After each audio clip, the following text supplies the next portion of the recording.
Welcome to the Relevance Report, where we explore the relevant stories that are shaping our world today. I'm Christina Felker, your host this week. On today's show, we'll sit down with international students in Canada to discuss the process and challenges of studying abroad. Then we'll look at an Edmonton organization that provides women with training and support to break into the male-dominated trade industry. Lastly, we'll listen to how a single mother handles the challenges of raising her kids while being a full-time university student. Back in January 2023, the Canadian federal government announced a 2-year cap on international student permits. Starting this year, there will be a 35% decrease in international student permits. These changes come in response to the housing crisis in Canada. Tricia Solis spoke with international students to discuss their challenges from processing their application to living in Canada. How difficult was the process to become an international student? I think it's not difficult, but if we are planning to study in Canada and in any country, so we have to further issues like admission and like entrance criteria, their IELTS scores and in different education systems. So might be it's a little bit difficult, but yes, if we are doing the same match the criteria, then it will be easy to grab the admissions and come to the Canada. What challenges have you faced as an international student in Canada? Actually, there are so many challenges because as of now, we are facing the job criteria, job issues, and we are not getting. If I am saying that is my personal experience, came to Canada in December, 10th of December. Still, I am searching the job, and some are challenges like climate changes, but yes, we are hopeful probably we getting the job as soon as possible, and different culture might be its causes, and second thing is homesickness. What's been your experience like being an international student? As my own experience, I would like to say that there are some positive way that I know about the culture, I know about the language, I know about the different kind of people who came from the different countries and different cultures. So I like to know that different cultures, different peoples, and how do they live as an international student over here. And definitely after I completion this course in Canada, I get the knowledge, even I know about the different kind of culture as well as my home country. Why did you decide to study in Canada instead of other countries? As I have an experience in the banking sector, I have completed my engineering and masters in finance. If I choose the Canada, just because reason behind that, I love the culture of the Canada, working culture. Even I love this atmosphere over here, and I like to people instead of different country. I would not like to say that all other countries are not good in the culture, but yes, it's my dream, so that's why I like to come over here. How long was the process from applying to MacEwan and then being at MacEwan? Especially for me, it's not a lengthy process. Once I have completed my IELTS and I'm getting the admission, after that I have booked my classes and my courses. After that, I getting the offer letter within 20 to 25 days. And once I have putting the visa file, after that the submission of and paying the GIC and education fees as well. Within 17 days, I got the visa. And yes, definitely MacEwan's services are really good instead of other university, because before that I have taken this admission in Algoma University, but I didn't felt happy that their services, and instead of that, even I have personal issues that once I have completed my fees process, and on the same day in my home country there are the off in the financial banking sector, so it's a deadline in the MacEwan, but yes, MacEwan provide me this solution that after deadline I have to pay my fees and I am getting the admission over here. So it's a plus point for me, and especially it's a truly it's a heart touching experience in positive way. So would You say it was between like 1 to 3 months, or? Yes, 1 to 3 months. Yes. And lastly, what are you studying right now? I am right now studying business analysis because I just want to know about the how business strategy work, because I have an experience in banking with 4 to 5 years in my home country. So I just want to know about the business, and I just want to start up my business over here, and I want to create my own image. So that's why I'm choosing this subject, and might be in future I would planning to say supply chain management as well. I know it's a non-credit course, but I'm not feeling bad. It's not non-credit course, but yes, I'm grabbing the knowledge and the way our instructor are teaching us. Even a single day we know about the different things in my course. So I loved it. So, how difficult was the process to become an international student? So, being an international student, I think everyone who is coming from a country beyond, I mean, it's sometimes quite hard for everyone to come to the country, which it's quite difficult for the person who is having a background of some village family or something, but. It's really hard, I should say. It was quite difficult because the finance involved, the process it involved, even the agencies are quite defaulty sometimes. I saw many frauds happening in front of my eyes, and many people, getting back to India because of that. So that's the reason it was quite difficult, yeah. For me, it was, yeah. What challenges have you faced as an international student in Canada? So the basic challenges I faced, it's quite common for everyone, I guess, because when we change the country, when we change any kind of environment, we actually look for a home, we look for a place where I can be comfortable in. So it was quite difficult to find a place where I find people of my type. The thing that I have impacted over here was that I used to see, like, I always used to feel that whenever I talk to someone over here in Makiwan or anywhere, they are quite friendly, of course, but they keep their their line till high. They don't actually proceed, how are you doing, and they just say hi, and that's all. Sometimes it is really important to ask that, how are you doing. It's really an important question. Are you feeling fine? Are you facing any difficulty over here? Like you guys are doing, of course. What's been your experience like being an international student? Being an international student, it's a quite good experience. The teachers over here are quite, good. There are experienced teachers and there are some less experienced teachers as well. But yeah, it always depends that what kind of background you're coming from. If you don't understand anything about the course, you are just here for the PR or something, then it's a bit hard.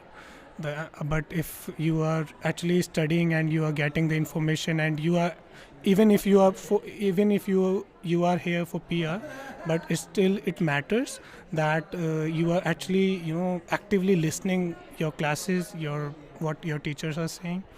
So yeah, the courses are quite good over here, but yeah, sometimes it happens like the 1 year courses doesn't give you much thing as an international student, so it should always be 2 year. Just an advice for international student. And lastly, why did you decide to study in Canada instead of, let's say, the United States? I had two countries in my mind when I was coming over here. One was UK, as it was most renowned, because the universities the country has was quite popular. Whereas in Canada, I always look for some practical knowledge, and what I felt over here, because I had some contacts over here and I felt that I should ask them, and they said that you will get more practical knowledge in Canada than the UK. I'm not sure about the US for sure, but I'm talking about the UK over here. So in UK you get most of the theoretical researches, most of it. So I see that Canada has some practical knowledge over here. That's what was the reason of mine coming here. You were talking about the process. How long was the process? Like how many months? Yeah, sure. So the process was approx 3 months long. Approx 3 months long, yeah. Means it started from, looking for the loan. It started from there because before you are looking for any, class, any course over here, you actually look for the finance you have, whether you are eligible for the finance or not.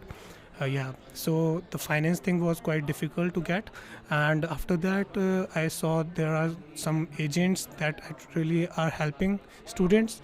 There are some genuine ones, there are some people who help to come over here, but they are not that good as they were. Means I am talking about mine agent, so it was quite good. So the experience was quite smooth, and after, like, it took almost 1 month extra for me to get the visa. Yeah, so total it was 3 to 4 months, and yeah, the whole process, like from the finance and convincing your parents, sometimes it was a bit harder. And I'm an unmarried person, so it was a bit much harder than everyone else, because you have to tell your wife to stay and comfort her that I will be here soon, or I will get back you here sometime. The skilled trades have been considered to be male-dominated. This is because of the intense labor that comes with the job. Yusuf Shabu sat down with members of the Women Building Futures organization. They talked about their commitment to breaking barriers and the importance of supporting women who want to enter the skills trades workforce. The skilled trades industry, a field which has been mostly stereotyped as an all-male industry due to the intensity of its labor and the homogeneous state of its workforce. However, for 25 years, the Women Building Futures organization in Edmonton, Alberta, has been a dedicated group in breaking down these stereotypes and offering training and support for high-paying careers for those in need. Zain Ham, a member of the Inclusion and Community Engagement Committee at WBF, shares her insights on the importance of diversity and inclusion in the industry. If you just look at the sheer numbers and the amount of trades folks and people within the industry that are required to fill the labor market needs and the upcoming labor shortage, there's a huge need to have skilled and knowledgeable people who are ready, willing, and able to do the work and take pride in their work and are really excited about a range of careers in trades. So there's that side of it where there's, the need, the labor market need, and the match with entry-level workers and the skilled trades and those that are on an apprenticeship journey, completing their their course of hands-on and study portion. There's a strong business case for a strong sense of belonging and a diverse workforce in terms of knowledge, skills, new ideas, a range of ways of doing things, and bringing, spirit and energy to a workplace as well. And so building up that workforce that has an impact on the culture of an organization and a sense of commitment and belonging, as well as, productivity, and everyone's swayed by the bottom line. So really, really important, not just to hire and attract really great workers and a diverse workforce, but also to retain them. And so we talk about that a lot. How are we building sustainable careers and opportunities for advancement? Or thinking about ways you can scaffold in the trades and having that longer term commitment to employers as well. Despite the progress made in recent years to make the industry a more diverse and inclusive environment for all, there are still various challenges and obstacles that exist within the field that continue to hinder the positive growth made by those involved, such as the WBF. New carpenter and graduate student from the University of Calgary, Melik Amin, delves into her early experiences in the carpentry field so far and the actions that need to be taken to overcome the current challenges in the industry. I personally believe that diversity and inclusion play a crucial role in the success and growth of the skilled trades industry. Embracing a diverse workforce brings a variety of perspectives, experiences, and ideas to the table, fostering innovation and creativity in carpentry and other skilled trades. Different approaches and problem-solving skills are essential, and a diverse team can provide unique solutions to these specific challenges. One of the challenges we might face in the skilled trades industry is breaking down traditional gender stereotypes that might discourage women from pursuing careers in carpentry. Creating a more inclusive environment involves challenging these stereotypes and promoting the idea that anyone, regardless of gender, can excel in these trades. To address these challenges, we can implement several strategies. First of all, I think educational initiatives should be designed to encourage young people, especially women, to explore and pursue careers in the skilled trades. Providing mentorship programs, apprenticeships, and scholarships specifically targeted at the underrepresented groups can help bridge this specific gap. Additionally, companies and trade organizations can prioritize diversity and inclusion in their hiring practices, establishing a supportive and inclusive workplace culture where everyone will feel valued and respected is very crucial. Offering diversity training and awareness programs can further contribute to breaking down these barriers and fostering an environment where everyone can thrive in. Moreover, highlighting successful stories of women and other underrepresented groups who have excelled in the skilled trades can serve as inspiration and demonstrate that these careers are accessible to everyone. Despite the issues faced in the past, there has been a significant rise in inclusivity in diverse cultures and ethnicities who have pursued a career and gained employment in the skilled trades industry in the present day. These statistics are a testament to the excellent work of organizations such as Women Building Futures, which are at the forefront of this revolutionary change. And as Amin further suggests, by implementing these strategies and fostering a culture of inclusion, an environment can be created where everyone, regardless of their background or gender, can contribute to the overall success and growth of the skilled trades industry. Being a single mother is a full-time job that comes with many challenges and responsibilities for women around the globe. Life can be even more difficult when a single mom decides to continue their education and become a full-time university student. Drisim Blas spoke with me about my experience as a single mom, raising 2 kids, and how I balance life, work, and school. Single motherhood is challenging for women all over the world. Adding a full-time university education on top of that, daily life can feel like sprinting a marathon. Christina Volker knows what this feels like. She is a single mother and full-time journalism student here at McEwan University. And she joins me now. Hi, Christina. Hi, Dries. Thanks for having me. We've heard it's not easy. How do you balance the responsibilities of being a single mother and full-time student? Yes, I would lie if I said it was easy. It basically feels like running a marathon every single day. For me, in order to manage these responsibilities that I have as a single mother, I usually need to plan ahead, organize, and structure our days and weeks. Otherwise, it will turn into pure chaos and I will run into more problems. Can you share specific strategies or challenges you've encountered balancing both roles? Balancing both roles is hard, but it's possible. What I typically do is to schedule my life and my university classes around my kids' schedule, such as their daycare, school, and activities. Because in the end, they are my number one priority, first and foremost. But because I'm a one-woman show, I'm also responsible for paying all the bills in my household and have to follow responsibilities such as the cooking, cleaning, running errands, grocery shopping. So sometimes I have to pick and choose my priorities for the week in order to make it through my day successfully and to get the things done that need to get done first. But in reality, something always comes up. For example, just a few weeks ago in the morning when we were about to leave the house for school and daycare, my garage door didn't open and we were running behind. Wow, that sounds stressful. As you just mentioned, you are a one-woman show, and it is stressful to manage all the tasks at hand. Building a support system is crucial in challenging situations. What's it like for you? Thanks for this question. This is a great question, and I can't stress enough how important it is for single mothers to have any kind of support system around them or a helping hand. Personally, I think it starts with the bare minimum, such as respectful and dignified understanding from the communities. This alone already goes a long way for single mothers to just feel heard and not judged.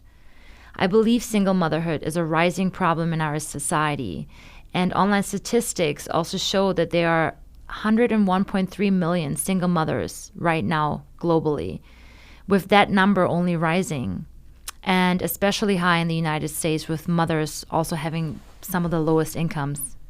Personally speaking, I think single mothers are often forgotten, judged, overlooked, and not deemed as worthy or important when they are the ones showing up for their kids relentlessly. Unfortunately, in my case, I don't have any family here in Canada to support me directly, but I currently have incredible neighbors and reliable friends who do what they can if I need help.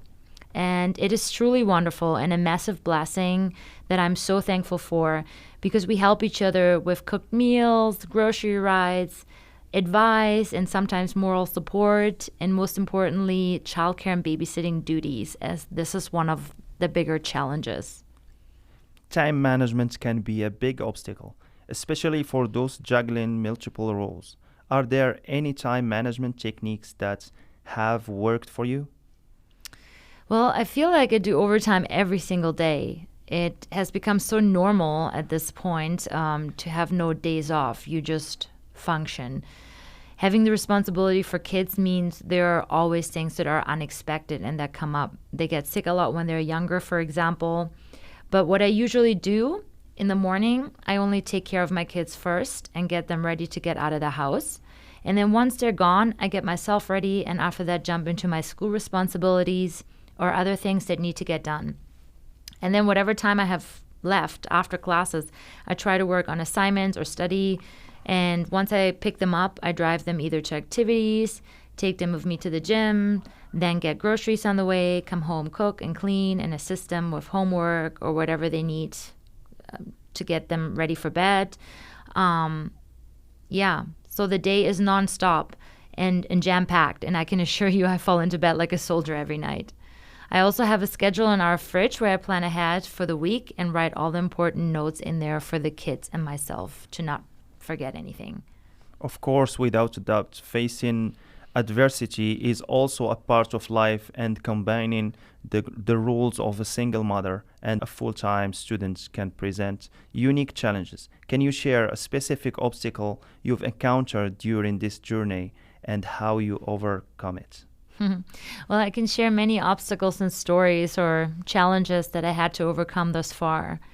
To be honest, usually my mantra is no matter the challenge, no matter the obstacle, I just trust that I will always find a way. And I think that trust for me is so important because it also gives me hope and trust in myself and my ability. Just this past week, for example, my daughter's stay home closed for almost 1 week due to illness. And I had to be in some classes in university particularly, and I had no backup care for her. So plan B, C, and D all failed. I was left with doing as much work as possible from home while also taking care of her. It was a hard week that set me back a little bit and required me now to catch up and put in some extra hours wherever I can find them. Next to needing childcare, another big challenge is the financial responsibility while being a single mom and in school full-time, as bills still have to get paid. Single mothers are not only resilient, I think single mothers are not only resilient, but also incredibly resourceful, because we have to be. We always have to find solutions and ways and troubleshoot constantly. And it just literally feels like the world sits on your shoulders every day. There will be challenges and hard days. Things will go sideways, and sometimes you just want to cry and scream, and I just always tell myself that's okay. This is a hard journey, and it's the honest truth. There is no pretty way to say it, but I hope it inspires you and other single mothers to know that things are possible, that dreams do come true, that hard work does pay off, and that cherishing your mother and the mothers around you is a huge step in the right direction for change. What is some advice that you would give to other single mothers out there who are facing similar challenges to yourself? One thing that comes to mind right away is single mothers can do or can look for resources online.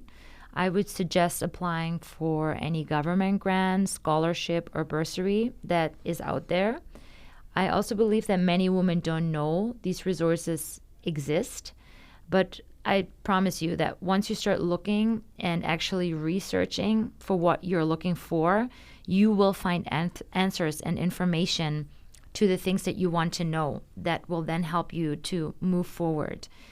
And I want to say to all single mothers that they are brave and strong for creating a better future for themselves and their families. They are the true heroes.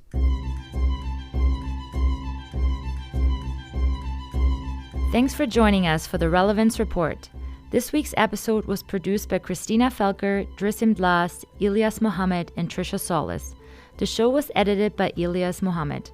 The show's supervising producer is Sheena Rossiter. Additional studio supervision by Sasha Stenoyevich.